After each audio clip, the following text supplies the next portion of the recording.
Kung meron mang topic na palaging lumalabas sa board exam, sa LET, walang iba kundi ang philosophies of education. Kaya for today's video, sige, pag-usapan natin ang philosophies of education. Magsimulan muna tayo sa essentialism. Di ba ang keyword mo dyan ay basic, back to basic. Pero question, bakit nga ba basic? Back to basic ang keyword natin dyan. Sige, explain natin. Ano? Simple lang. May rason kung bakit may word na essential sa essentialism. Bakit? Simple lang. Kasi ang focus ng philosophy essentialism ay mga bagay-bagay na essentials or mahalaga sa buhay ng tao. Na maglalaki ka man o babae, mayaman ka man o mahirap, ano man nakatayuan mo sa buhay, dapat meron ka nito kasi essential yan, mahalaga yan sa buhay mo. Naniniwala ang philosophy essentialism na kung ano man ang bagay na pinaka-essential or pinaka-importante sa buhay ng tao, lahat ng yan mga basic. That's why ang keyword natin dyan ay back to basic. For example, 3R. Basic 3R. Ano yung 3R? Reading, writing, arithmetic. Question, dapat ba lahat ng tao marunong magbasa? Yes. Marunong magbilang? Yes. Marunong magsulat? Yes. Diba? Mga basic yan. C. Magbasa, magbilang, magsulat. Reading, writing, arithmetic. Pero hanggang nabubuhay ka sa mundo, araw-araw ka magbabasa, magbibilang at magsusulat. Tama? Next one, basic gen ed subjects. Ano yung mga gen ed subjects? 8 sa elementary, di ba? English, Filipino Math, Science, Social Studies, Values Education, MAPE, and TLE. Dapat ba ng tao, estudyante, merong basic knowledge sa science, sa math, English and Filipino, yes or no? Diba? Si mga basic yan. Summary ko lang lahat ng sinabi ko ha, simple lang. Kaya nga may word na essential sa essentialism. Kasi ang focus ng philosophy ng essentialism ay mga bagay-bagay na essentials or mahalaga sa buhay ng tao. Ano? Na maglalaki ka man o babae, mayaman ka man o mahirap, ano man ang katayuan mo sa buhay. Dapat meron ka yan kasi essential yan sa buhay mo. At anong pinaka-essential sa atin? Lahat ng yan mga basic. That's why ang keyword natin dyan ay back to basic. Next na philosophy naman na pag-usapan natin ay perennialism. Question, di ba ang mga keyword mo dyan ay unchanging, everlasting, constant, forever? Pero question, bakit nga ba ganun ang keyword mo? Yung forever, constant. Simple lang. Explain ko sa inyo, no? Ganito yan. The word perennial, sa perennialism, yung word na perennial means unchanging and everlasting. So, ibig sabihin, ang focus naman ng philosophy perennialism ay mga bagay-bagay na hindi na magbabago magpakailanman.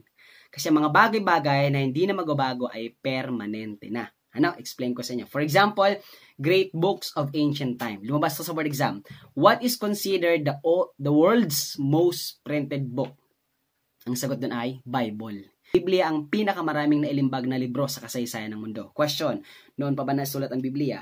Yes. Pero nga ngayon, ginagamit pa rin ba natin? Yes. At ang mga susunod na henerasyon, gagamit pa rin ba sila? Yes. Question, naging epektibo ba ang Biblia noon? Yes. Naging epektibo pa rin ba ang Biblia ngayon? Yes. At magiging epektibo pa rin ba ang Biblia sa mga susunod na henerasyon? Yes or no?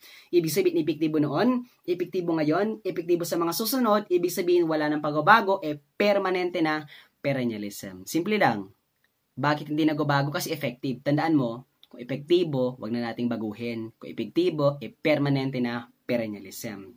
Yan ang rason kung bakit ang keyword dyan, forever, constant, hindi binabago. Kasi kung epektibo naman, edi wag na nating baguhin. Epektibo naman pala eh. Another example, Writings of No Limit Tangere and El Filibusterismo by Dr. Jose Rizal. Noon pa ba yan sinulat ni Rizal? Yes. Pero ngayon, ginagamit pa rin ba natin? Yes. At ang mga susunod na henerasyon, gamit pa rin ba sila? Yes. Ibig sabihin simula noon, past, present, future, gumagamit ng No Limit Tangere. Therefore, epektibo ba ang No Limit Tangere noon? Yes. Epektibo pa rin ba ngayon? Yes. Epektibo pa rin sa mga susunod? Yes. Hindi kung epektibo naman, wag na nating baguhin. That's why perennialism. Ang gusto kong sabihin, simple lang. Ang focus niyan, hindi na binabago, permanente na. Unchanging, everlasting, forever, kasi epektibo. At ang lahat ng epektibo, permanente yan. Gets ba yun? Okay, next one. Kailan ganito? Ang mundo ba nagbabago? Yes or no? Yes. Kailangan ba natin makasabay sa bago-bago? Yes. Kaya may lumabas na isa pang philosophy. Ano yun? Progressivism. Ito naman, simple lang. Ang pinagkaiba ng dalawa sa perennialism, progressivism. Perennialism, ayaw niyang may binabago kasi epektibo naman. Ano? Pero ang progressivism naman, gustong-gusto niya ang pagbabago. Bakit? Simple lang. Ang mundo nagbabago. Para makasabay sa tayo sa bago-bago, dapat nagbabago din tayo. That's why, meron tayong progressivism. Dalawang keyword pag sinabing progressivism. Ano yung dalawang keyword? Change and student-centered. Una, change. Bakit change? From the word progress, progressivism, nagbabago ba yan? Yes or no? Yes. At ano makasagot sa pagbabago? Kung ang tanong pagbabago, edi hanapin mo yung options na nagbabago din. Kasi ang makakasagot sa pagbabago ay pagbabago din. Ito, lumabas sa board exam about progressivism. Ang tanong sa board exam ay, which of the following shows progressivist approach in teaching? Ang sagot dun ay, he teach up-to-date information in science and math. Okay? Bakit? Simple lang. Kasi ang keyword mo, progressivism, nagbabago. Ano po? So, ang makakasagot sa pagbabago ay pagbabago din. Kung sinasabi ng tanong progressivist approach, nagbabago, edi hanapin mo nagbabago din sa options. Ano nagbabago? Up-to-date information. Update. Kasi pag ina-update mo, binabago mo. Kasi ang panahon nagbabago. At ang makakasagot sa pagbabago ay up-to-date mo. Update mo ang information to science and math. Ano? Isa pang keyword sa progressivism ay student-centered. Ito naman ang tanong about student-centered. Ang tanong sa board exam ay, which of the following best describes a progressivist teacher? Ang sagot sa board exam ay, I will make my students learn by doing. Less teacher talk, more student talk. Ano po? Kasi ang gusto ng progressivism, student-centered. Mas maraming ginagawa ang bata kaysa sa ginagawa ni teacher. Si progressivism may kapatid. Sino kapatid niya? Si pragmatism. Magkapatid sila kasi pareho sila ng ama. Sinong proponent nila pareho? John Dewey. Ano? Question, ano naman ang pag sinasabi nating pragmatism? Simple lang. Ang tagline niya, ideas are true if they work. In Tagalog, maniniwala ka lang na totoo ang isang bagay kung napapakinabangan mo ito in a real life situation. Therefore, ang pinaka-keyword natin dyan ay skills. Anong definition ng skills? Application of knowledge. Anong definition ng knowledge? Knowledge is just when you acquire information that becomes knowledge. Pero sa pragmatism, walang saysay ang knowledge sa kanya. Walang sasay ang knowledge kung hindi mo nagagamit sa tong buhay. Dapat yung knowledge i-apply mo sa tong buhay. Kasi kapag knowledge in-apply mo, that becomes skills. Anong definition ng skills? Application of knowledge. Kaya nga ideas are true if they work. Kaya nga from the word pragmatism, pragmatic, praktikalan. Walang saysay ang mga bagay-bagay kung di mo naman nagagamit sa tong buhay. Gets? That's why ang pinaka-keyword natin dyan ay skills. Tanong ba sa board exam? In a fast-changing world, 21st century. Ano daw dapat meron ng bata? Ang sagot dun ay 21st century skills. Bakit? Ano makakasagot sa 21st century? Hindi 21st century skills kasi ang panahon nagbabago. Ano makakasagot sa pagbabago? Dapat nagbabago din. Ano? So para makasabay ang mga bata sa 21st century, i-equip natin na sila ng skills. Ano yung mga skills? 21st century skills. Gets? Next na philosophy naman ay existentialism. Question, di ba ang keyword mo dyan sa existentialism ay choice, choices? Pero bakit nga ba? Bakit nga ba ang keyword natin sa existentialism ay choices? Explain ko sa inyo. Ganito yan, para madaling maintindihan. Ano po? Sabi ng mga existentialist, ang buhay daw ng tao ay parang alphabet. Nagsisimula daw ang buhay ng tao sa letrang B, which is birth. Question, totoo ba nagsisimula talaga ang existence ng tao pag pinanganak ka? Yes. Pero magtatapos daw ang buhay ng tao sa letrang D. Anong ibig sabihin ng D? Death. Ito bang magtatapos ang buhay mo pag namatay ka? Yes. Question. Anong nasa gitna ng letter B and letter D? Ang sagot natin ay C. Anong ibig sabihin ng C? Choices. Kung sino ka man ngayon, it has something to do with the multiple choices that you have created in your entire life. Ano? Yan ay isa sa mga rason kung bakit ang keyword natin dyan ay choice. Pero sige, mas palalimin pa natin. Okay, sabi natin, pag birth pinanganak ka, you exist. Pero may deep meaning ang existentialism. Because ang pinaka-goal ng buhay is to find your purpose in life. Ano? Ang pinaka-goal talaga ng buhay ay mahanap mo yung purpose mo in life. And how do you find your purpose in life? You have to make choices. You have to choose. Ano po? Kaya nga ang mga keyword mo dyan, di ba? Meron kang choices. Meron kang will. Meron kang freedom. Meron kang human rights. Meron kang democracy. You have to decide. Kasi lahat ng yan, binigay yan sa'yo to satisfy your purpose in life. Once you exist, you have purpose. And to arrive with your purpose, you have to make choice. You have to choose. Kasi may freedom ka, may will, may democracy and human rights. So lahat ng yan is to satisfy your purpose in life. Ang gusto kong sabihin, simple lang. Lahat ng pumipili ang bata, pumipili si teacher. Ang palaging sagot sa board exam, existentialism. Kasi lahat ng yan, they are going to satisfy their purpose in life. So ngayon naman, anong pinagkaiba ng idealism sa realism? Simple lang. Pag sinabing idealism, tandaan mo lang dyan, ang paniniwala ng idealism is, reality exists in the mind. Samantalang pag sinabi ng mga realism, that is, reality exists in the senses. Sige, anong pinagkaiba nila? First, yung pinagkapareho muna. Both idealism and realism, they are both believing to reality. Pareho silang naniniwala sa katotohanan. The only difference is the source of their reality. Kapag ang source ng reality mo exists in your mind, that is idealism. Pero kapag ang source ng reality mo exists in your senses, that is realism. First, pag-usapan muna natin ang idealism. Ano paniniwala niya? Reality exists in the mind. Naniniwala sa katotohanan, pero ang source ng reality is in his mind. For example, God. Naniniwala ka ba may Diyos? Yes or no? Yes. O, di ba?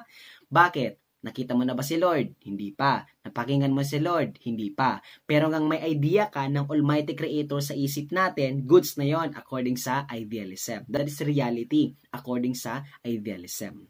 O next one, dream. Naniniwala ka bang magiging LPD ka? Yes or no? Siyempre yes. O di ba? Hindi pa naman nangyayari, tama? O pero dahil may idea ka na, may capability ka na magiging LPD ka, that is reality. Naniniwala ka magkakatotoo na magiging LPD ka. Next one, future. Naniniwala ka bang pagdating ng panahon, magiging successful, mayaman ka? Yes. O di pa man nangyayari, pero may naniniwala ka na because that is reality according sa idealism. Okay, next one naman, realism. O anong paniniwala niya?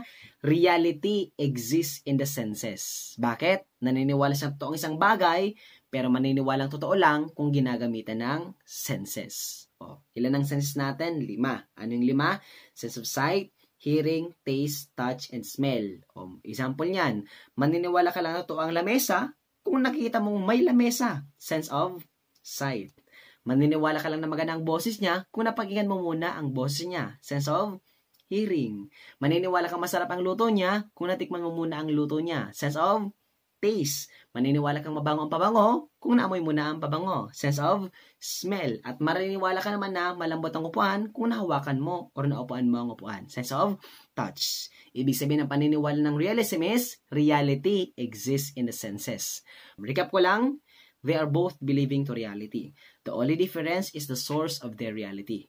Kapag ang source ng reality exists in the mind, idealism. Pero kapag ang source ng reality exists in the senses, that is realism. Next na philosophy ay behaviorism. Nakapokus siya sa behavior ng bata. At ang pinakamalagang keyword sa behaviorism ay environment. Kasi naniniwala ang philosophy ng behaviorism that we are products of our environment. Pero pag sinabing environment sa education, hindi lang po siya limited sa kalikasan. Ano?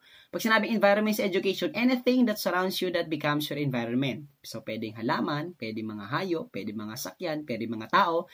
Basta anything that surrounds you that becomes your environment. Example, kung may 9 kang barkadang matatalino at madidiskarte, at pang-10 ka, it could be possible na para din panahon maging matalino at madiskarte ka din. Yes or no? Yes.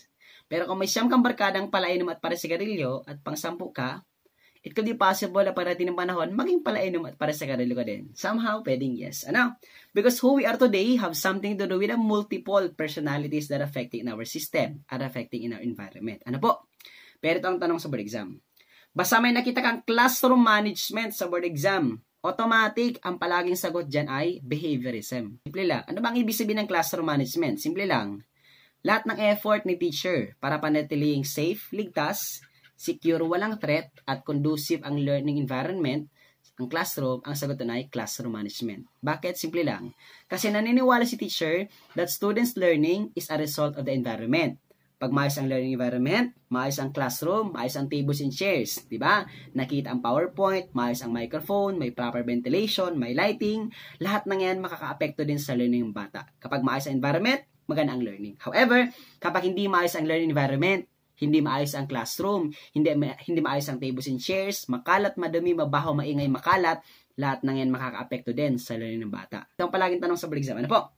Si teacher, minimake sure mo ng maayos ang classroom bago pumasok ang mga estudyante. Ang tawag doon ay classroom management. At basta classroom management, sagot, behaviorism. Kasi naniniwala si teacher that students' learning is a result of the environment. Pag maayos ang environment, maayos ang classrooms, maayos ang tables and chairs, maayos ang lahat ng nasa paligid, magiging maganda din ang learning ng mga bata. Gets? Okay, yun na muna ang pag-uusapan natin about philosophies of education. Yung ibang mga philosophies sa next video naman, no? Kasi medyo mahaba na yung ating video. Kung natuto ka, pakilike naman ng video kung nakaabot ka sa parte na ito. At pakicomment naman kung taga saan ka para alam natin kung hanggang saan po yung na-reach ng ating videos. Yun lang, sana natuto ka for today's video about philosophies of education. Next time naman yung ibang philosophies. Thank you very much everyone and bye!